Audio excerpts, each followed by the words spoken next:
into the lives of our fellows. So what we're really doing right now, and the reason that this particular session is timely, is that we're in the process of doing some preliminary pairing of the people that we know who are going to be in the program in the fall. And what we've asked through emails here is for everybody to complete, again, as you move through the process and decide for yourself your interest in being considered to be a mentor in the fall, is to complete this mentorship profile form, which I sent out probably about 10 days or a week to 10 days ago. Not complicated. What we're really looking for is not a resume per se, or a CV of anything, but really just things that revolve more around what have been your life experiences, what have been your educational experiences, vocational experiences, what the kinds of things. Even a job that you had, maybe was your first job, would be interesting just to know what your vocational experience has been, because again, that may be important as we consider the pairing process. So if you haven't already, and I have received some of those, so thank you to those that have submitted this, but this will make it additionally helpful in addition to your interest that you've expressed in being paired as a mentor, for me to kind of review and match up. There's a similar type of form that's been completed by each of the fellows. So as I kind of have an opportunity to look at those together, it'll help me, direct me, and guide me a little bit into making the pairing. It does appear that we may need a few additional female mentors. So as you know people or are looking around at being involved, understanding what you understand about the program and are hearing it, really as you go through this and information is shared, please keep your eyes out and consider others that are females that might also be considered for this. So let's see. Just to review some of the specifics that we expect, the program is going to begin on August the 28th and will run until May the 28th. So it is kind of follows pretty much the full school year, if you will. The summer will be off, but and again, there will be a series of regular meetings that the fellows will be going through. Just to be clear on a couple things related to the mentors and the expectations there. I think we would ask that any mentor that is considering this position give themselves some room to meet at least monthly with their particular fellow. If meetings happen more often than that, that's wonderful. We're not certainly saying that is the limit, but at least once monthly, we would ask that you consider making that commitment. And then again, around the subject of what it is that we would want you to have time together with the fellow to discuss. What Steve is going to talk about today, and the importance of the curriculum that they're going to be going through and how we're kind of matching that up with the mentor program, is we want you to be aware of what's being taught throughout the mentor program. And in fact, readings will be supplied. Steve will go into a little bit more detail on this. But we want you to be aware of what is going on, what they're learning, what they're being taught, because we feel like that can be good conversation for people that are kind of immersed in that during this fellows program. But I also don't want to say that this is simply another classroom or another setting for teaching, or some expectation that you're going to advance the curriculum with them in any way. It really is a time, again, of kind of whole life, full org mentorship in their life, which includes vocational, spiritual mentorship, leadership, even family issues, other kinds of things that are likely to come up in the life of a mentor or a fellow as you get to know somebody well in conversation. And so we would expect that you would willingly want to speak into a number of those different areas. And we're going to talk at our second kind of mentor training session in August, on August the 16th. We're going to talk about what some of the attributes of a good mentor are and how we might look at the subject of mentorship as we kind of begin to engage with it in the fall with our fellows. So we'll talk a little bit more about that. But again, I don't want you to feel like, again, if there was some misunderstanding about the fact that what your role is simply going to be to do is to supplement the teaching, that's not necessarily the case. It can be a great conversation, and especially as the fellows are working through some of the worldview curriculum, maybe for some of them, this is going to be very eye-opening to them, and they're going to want to have discussion, engage with the material a little bit more. Your ability to do that with them, because you've done the readings and been kind of kept up with it, would be very helpful to them. But please don't feel like the conversation has to necessarily be limited to that. So, Any other comments, any questions at this point from any of you? I'm going to introduce Steve, who is going to run us through, again, an overview of what the curriculum is going to be taught in the fall. But any questions before we move to that section? Leslie, anything to add to what I've said? Not at this point. That's great. Any questions? Okay. All right, well, let me then introduce Steve and ask him to come up and run us through the curriculum portion.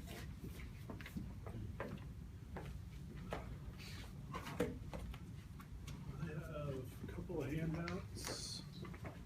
Just take one, pass it around. There's two different handouts.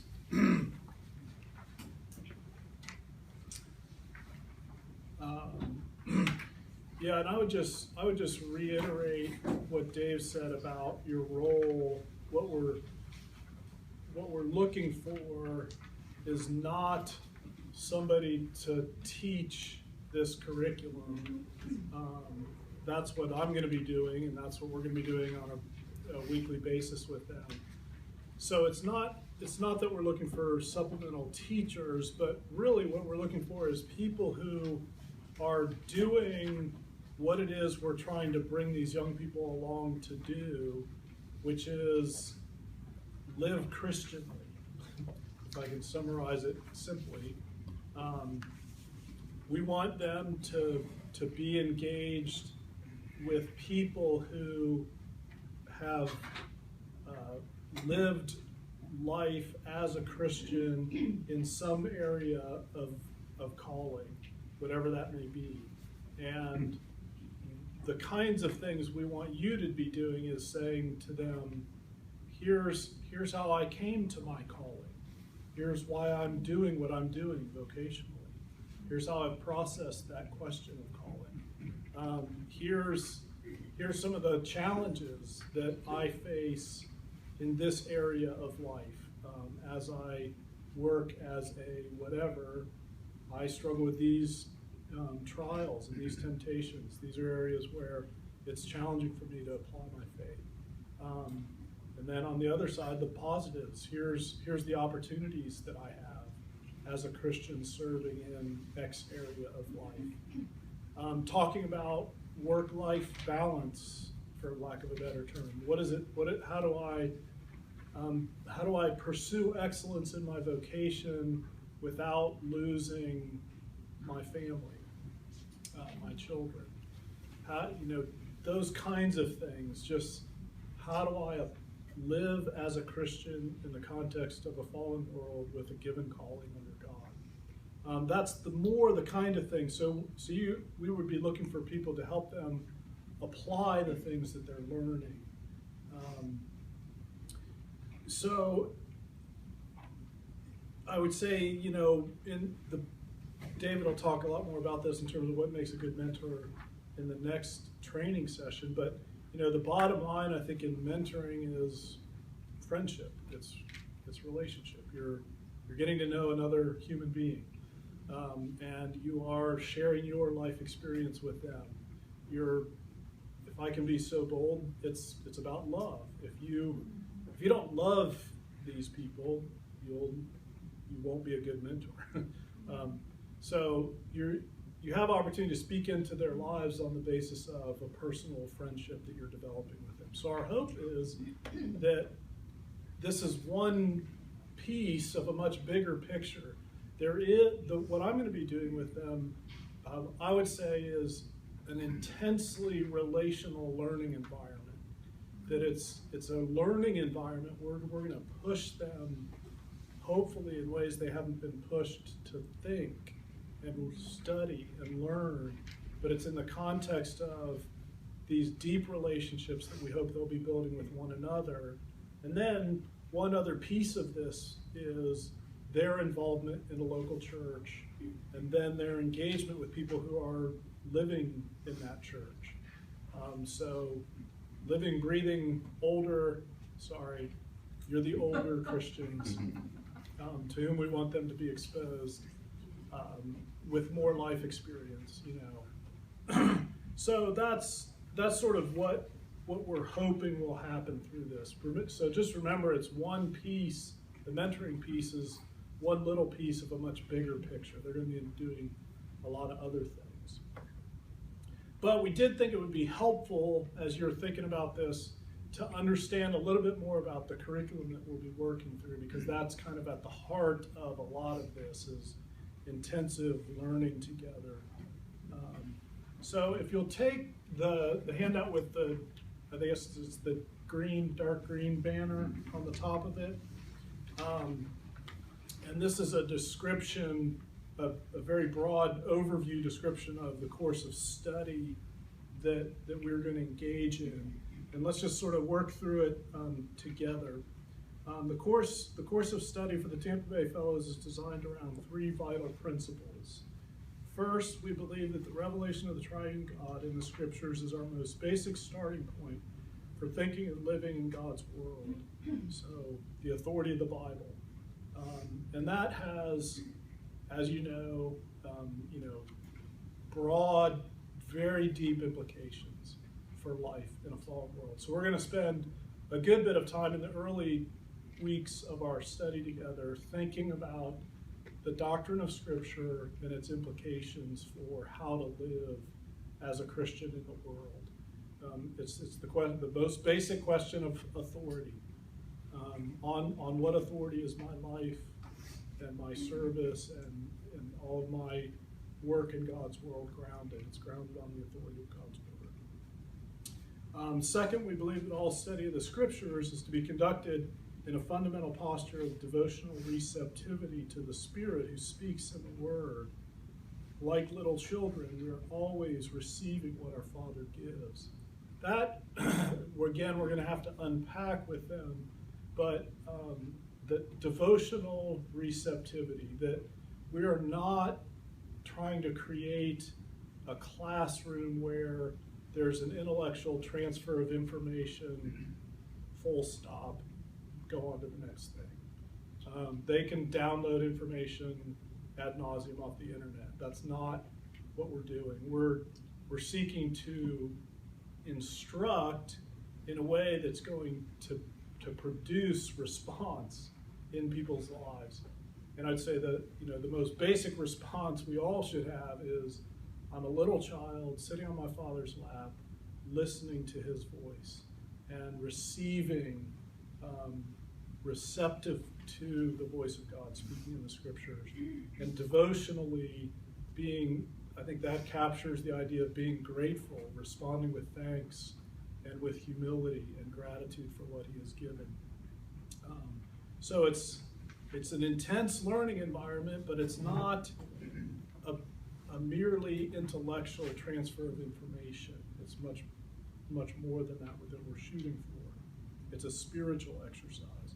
And third, we believe the church as the community is the proper context in which we're called to grow in the grace and knowledge of our Lord Jesus Christ. That learning happens in community. That's why I keep thinking a highly relational learning environment where in community with other believers, with each other in that small group, and then with the church as they connect with mentors and others, there's this deepening sense that who I am is not an isolated individual. And I think if there's one thing that's going to be challenging in our culture, it's our sense of individual identity and autonomy. So how do we communicate that in all sorts of ways, but part of that is the mentor piece, that, hey, you belong. These are your peeps. These are your people. You belong to one another in the church. And your learning isn't an isolated individual private activity. It involves God, and it immediately involves other people. So this is the context in which all of this, we hope, will take place. And these would be great things if you want to pray for the Fellows program. These would be great things to be praying for, that God, by his Spirit, would use this environment for these purposes. Now, having said all of that, we also don't want to shy away from the fact that we want to push our young people to think about the implications of their faith, to think more deeply about their faith than they have before, to go deep with the Scriptures, to read literature written by mature, thoughtful Christians through the ages that is going to really challenge them to stop and to think more deeply about their faith. So it's in light of these commitments that we begin with a sustained reflection on Christian doctrine. So the front portion, the first term of study, is just going to be on Christian doctrine. Doctrine of God, doctrine of Christ, doctrine of man, doctrine of salvation, doctrine of the Holy Spirit, doctrine of the end times. Just all of that, just because you can't have a Christian worldview if you don't know what Christianity teaches, right? So pushing them to be thinking deeply about Christian doctrine. And then the second, you can see on the outline, the essentials of Christian theology. And then the second term of the course is looking at applying Christian theology to all of life. So on the back page, you can see that basic structure. And that's where we'll try to take, so having thought about Christian truth, now what does that say about Christ and culture, church and state, language, art, literature, work, vocation obviously is a huge piece of this whole structure, sexuality, dating, family, marriage, evangelism, mission, technology, science. So just thinking about God's world, I've got God's truth.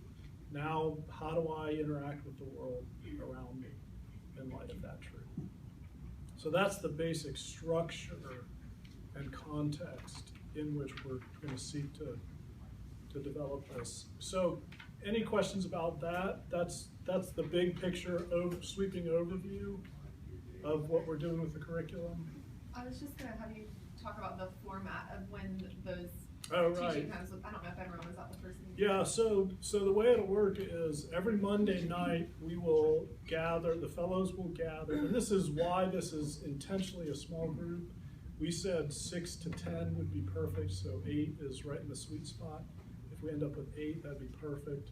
We'll gather on Monday nights from 6 o'clock to 9 o'clock, and we'll share a meal together, and then we'll have our instructional time together, which will consist of, I will be lecturing as part of that time, and then they will be doing readings week to week that we'll discuss and work through together.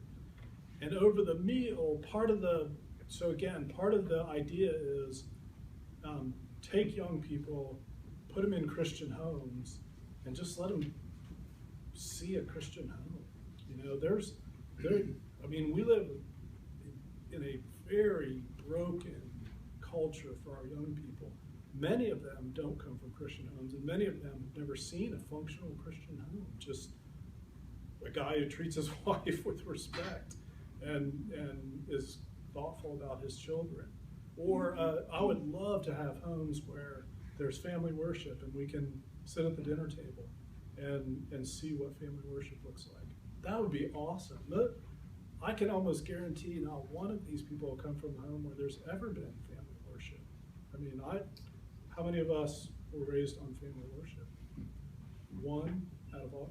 That's just typical. We just don't see functional Christian families. So let's expose them in this context to Christian families, even if it's at a small level. And over dinner, my hope is that over dinner we'll have conversations that are somewhat directed, where we can bring a newspaper article and talk about it together. Bring some issue in the news and let's talk about it together. A movie, an article, a video, a song, whatever. There's just endless, so doing what we're talking about learning to do. Let's think, reflect Christianly on the culture in which we live. So some dinner conversation informally, and then teaching and discussion of readings. And that's 6 to 9 every Monday night through the course of the program. So I think there's 35 of these meeting spaces for us. So that's the curriculum time. Then on Saturdays, once a month, we will have a focused seminar on a topic.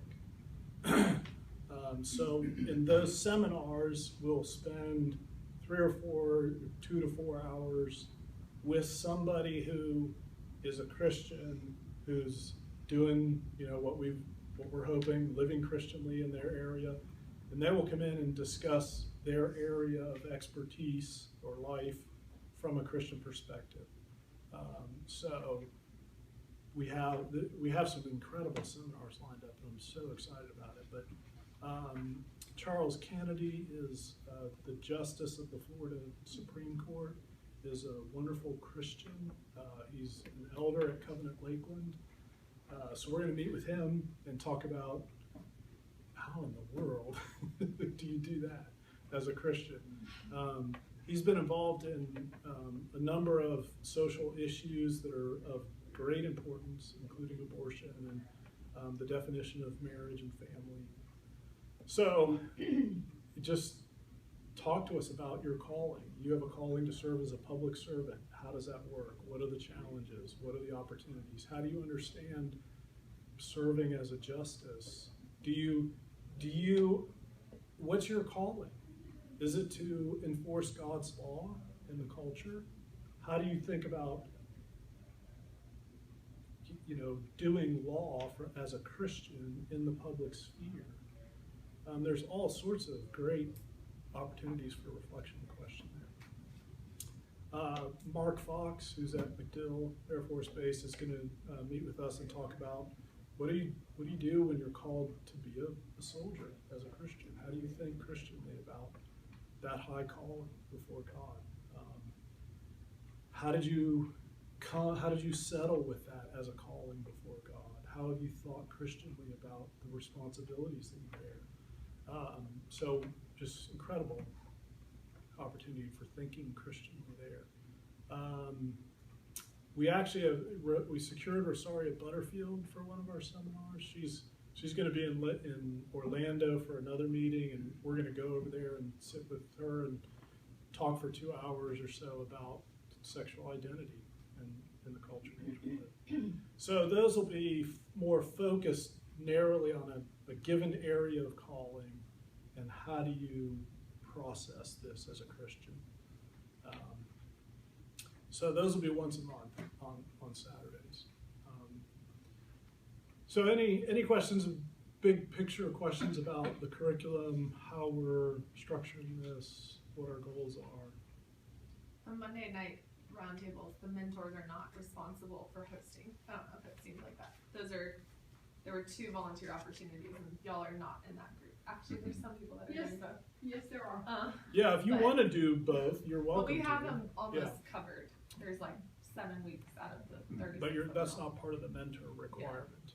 And this may have been brought up at the initial meeting. How do we as mentors sort of keep up? While I'd love to read all that, I'd find my face buried in the page. No, and that's what I was going to go to the details next and just say, again, our expectation is not that you're going to be doing all this reading and trying to stay up on it, but we want you to be aware of what are the topics that they covered this month, and what are samples of readings that they've been looking at. And if you want to dip in and read, maybe I'll read this one article as a window into kind of the topic that they're covering, or if you want to do all the reading, that would be fantastic. But that's not our expectation. You're going to be doing all the reading and keeping up with them. It's more just be aware of what are the topics they've been thinking about, and then I'm going to be able to sit down and ask them, how are you thinking about these things? And our goal would be maybe to give you some guided questions week to week, month to month, that we would come up with 4 or 5 questions. Month 1, here's some questions to talk about together. That would be, our ideal would be to get those to you. So the first month, you just get to know them. Tell me about yourself. Tell me, how you ended up here in Tampa in this program. What do you do in vocation? Just get to know, here's my story, here's how I became a Christian. Here's what I've done vocationally, that kind of thing. And that's month 1, and then month 2 is, okay, well, let's start to talk more deeply about what do I understand it to be a Christian in my calling? How do I think about calling? Why did I land where I landed? Those kinds of things. So we'll try to provide some guidance. So again, I don't want you to feel burdened by the curriculum, but we just want you to know what we're doing with them. And then the mentor piece can be a follow-up to that. Other questions about the sort of big picture of the curriculum or what we're trying to accomplish? Okay, and then if you go to the next page, I've given you a sample of the first few weeks of what in detail will we be doing in those weeks. And so, you know, the first week, first Monday night, you know, we'll be talking through devotional habits of the Christian life. And the reason I'm starting there is because, again, this is not just a download of information. This is, we got to talk about how do you learn well. If you want to read one thing on that